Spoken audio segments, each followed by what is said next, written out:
खबर उत्तर प्रदेश से आ रही है, जहां पर एक मदरसा शिक्षक को लेकर के खबर सामने आई है कि उसने 9 साल की नाबालिग बच्ची का बलात्कार किया है। जी हां, आपको बता दें कि उत्तर प्रदेश से ये खबर आ रही है। उत्तर प्रदेश के मुजफ्फरनगर के बुढ़ाना देहात से ये पूरा का पूरा मामला सामने आया है, जहां ये आरोप है कि एक मदरसे के शिक्षक, जिसका नाम इरफान बताया जा रहा है, मदरसा का जो शिक्षक है उसके द्वारा 9 वर्षीय नाबालिग बच्ची का बलात्कार किया गया, दुष्कर्म किया गया। और जब उसकी हालत उस बच्ची की बिल्कुल ख़राब हो गई, जब वो एक अधमरी तरीके से हो गई, जब उसके होश नहीं रहा उस बच्ची को, तब वो जो मदरसा का शिक्षक था उसने उसे उसी हाल में छोड़ करके मदरसे से वो फरार हो गया। जब वो बच्ची होश में आई और जब वो घर गई, किसी तरह पहुंची अपने घर और जा करके तमाम बातें अपनी बहन को बताया, अपने घर वालों को बताया, तो घर वाले जो हैं वो परेशान हो गए। और वहाँ से जब वो लोग मदरसा पहुँचे जानकारी प्राप्त करने के लिए कि आखिर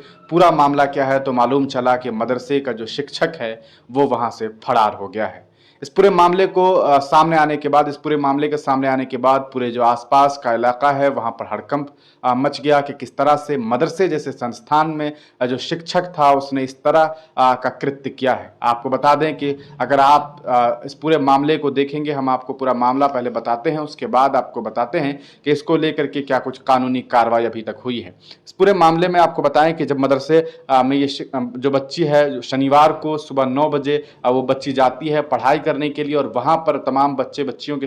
साथ वो पढ़ाई कर रही होती है। इस बीच जैसा कि उसकी बहन का आरोप है कि उसकी जो बहन है छोटी 9 वर्षीय बच्ची जो है, नाबालिग बच्ची, उससे वो कहते हैं कि तुम जा करके थोड़ा रूम को सही कर दो, झाड़ू लगा देना, साफ सफाई के लिए जो है वो मदरसे के जो शिक्षक हैं वो उन्हें भेज देते हैं उस बच्ची को। और जैसे ही वो बच्ची जाती है, इधर ये शायद छुट्टी दे देते हैं और उसके बाद ये मदरसे का जो शिक्षक है वो अपने रूम में जाता है और उस बच्ची के साथ दुष्कर्म करता है।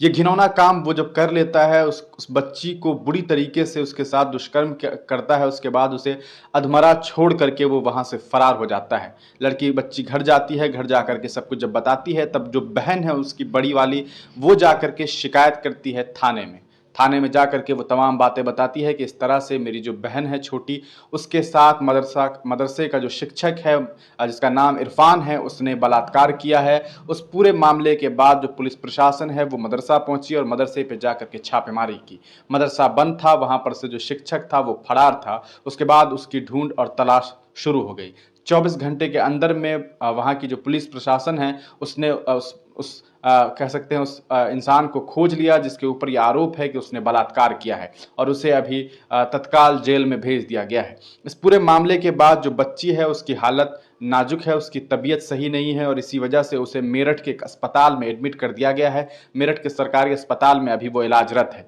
आपको बता दें कि इस पूरे मामले को लेकर के सीओ फुगाना यतेंद्र नागर बताते हैं कि उस इंसान के ऊपर जो है वो पॉक्सो एक्ट लगा दिया गया है और साथ ही साथ आईपीसी 376 के तहत जो है मामला दर्ज कर लिए गए हैं। गिरफ्तारी भी हो गई है और अब उस पर कानूनी कार्रवाई शुरू होगी। अब सवाल ये उठता है कि उत्तर प्रदेश में इस तरह के मामला जो हैं लगातार सामने आने लगे हैं और अब एक मदरसा शिक्षक भी सामने आ गया है।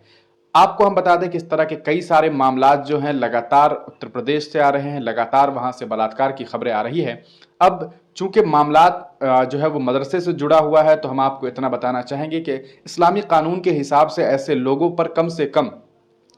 जो है वो 80 कोड़े लगने चाहिए और सही तरीके से उन्हें कोड़े मारने चाहिए। और ऐसे लोगों को जो है कम से कम कहा जा सके तो ऐसे लोगों को उम्र कैद की सजा और सजाए मौत दी जाए, ऐसा लोग डिमांड करना शुरू कर चुके हैं। लोगों का ये कहना है कि ऐसे लोगों से समाज को खतरा है, ऐसी सोच वाले लोगों से समाज को खतरा है। तमाम मुस्लिम पक्ष के लोग जो हैं सोशल मीडिया पे इसके खिलाफ लिख रहे हैं और ये बता रहे हैं, विरोध जताते हुए, कि ऐसे शख्स को जल्द से जल्द जो है गिरफ्तार अगर कर लिया गया है तो उस पर कानूनी कार्रवाई की जाए और कड़ी से कड़ी सजा दी जाए। अच्छा लगा इस चीज को जान करके कि तमाम जो समुदाय के लोग हैं वो कहीं भी किसी भी तरह से इस शख्स के समर्थन में नहीं है, ना ही कोई नारेबाजी कर रहे हैं और ना ही इसके समर्थन में कोई जुलूस निकालने की बात चली है। लेकिन सवाल ये उठता है कि उत्तर प्रदेश में इस तरह के मामला कहां से सामने आ रहे हैं। लगातार हम देखते हैं कि कोई बच्ची कोई महिला 65 वर्षीय खेत में जाती है, वहां कोई जो है मोहन सिंह उसका बलात्कार कर देता है, तो कभी चलती रास्ते पे लड़कियों का बलात्कार हो रहा है, उसे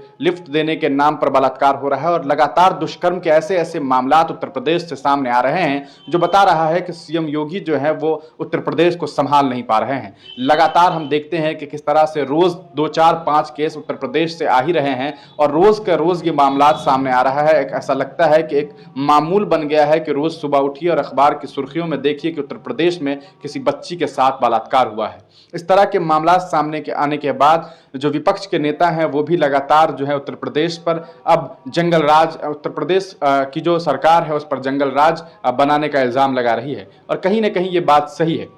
भारतीय जनता पार्टी की जो वहाँ सरकार है वहाँ पर लगातार ये बातें कही जाती है कि हम जो है बहुत अच्छा जो है वो सिचुएशन बना के रखे हुए हैं, लॉ एंड ऑर्डर इतना मजबूत है। लेकिन अगर इतना अच्छा लॉ एंड ऑर्डर है तो इसके बाद आरोपियों की इतनी हिम्मत कैसे हो जाती है? आप क्यों नहीं आरोपियों को कड़ी से कड़ी सजा देते हैं? कम से कम बलात्कार जैसे मामलात में क्यों नहीं आप सऊदी अरब जैसे कंट्री से कानून सीखते हैं और वहाँ के कानून को अपना करके देश में हो रहे बलात्कार करने वाले बलात्कारियों को जम करके क्यों नहीं उसको ऐसी सजा दी जाती है कि उसकी सजा से दूसरे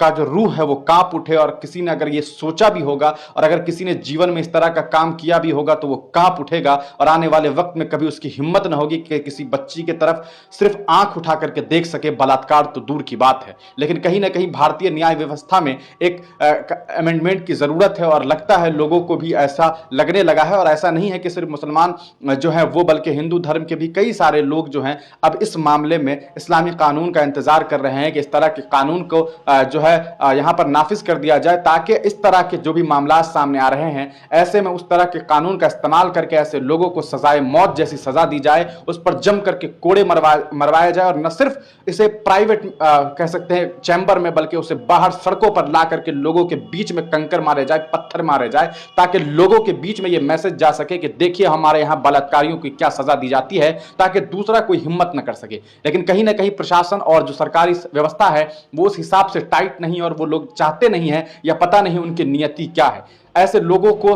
समाज में रहना जो है, ऐसे लोगों का समाज में रहना समाज को गंदा करने के बराबर है। ऐसे लोगों को सजा मिलना, उनको समाज से दूर भेज देना ही समाज की भलाई के लिए भी जो कहा जा सकता है उसके समाज की भलाई के लिए अच्छी बात होगी। कहीं ना कहीं ये जो इंसान है इरफान, उसे सजा मिलनी चाहिए और ऐसी सजा मिलनी चाहिए ताकि आने वाले वक्त में दुनिया का भारत जैसे मुल्क में और इस इलाके में अगर कोई भी इस मामले को जान ले, उसकी सजा के बारे में जान ले, तो कभी अगर उसके जहन में किसी लड़की को लेकर के गलत ख्याल भी आए तो एक दफा वो सोचे कि कहीं ऐसा ना हो कि मेरे साथ भी इस तरह के मामला सामने आएंगे, तो यकीनन वो इस तरह के काम नहीं करेगा। कहीं ना कहीं हमें लगता है कि भारतीय कानून में जो है अमेंडमेंट की जरूरत है और ऐसे लोगों को कड़ी से कड़ी सजा देने की जरूरत है। बने रहिए हिंदुस्तानी मीडिया के साथ।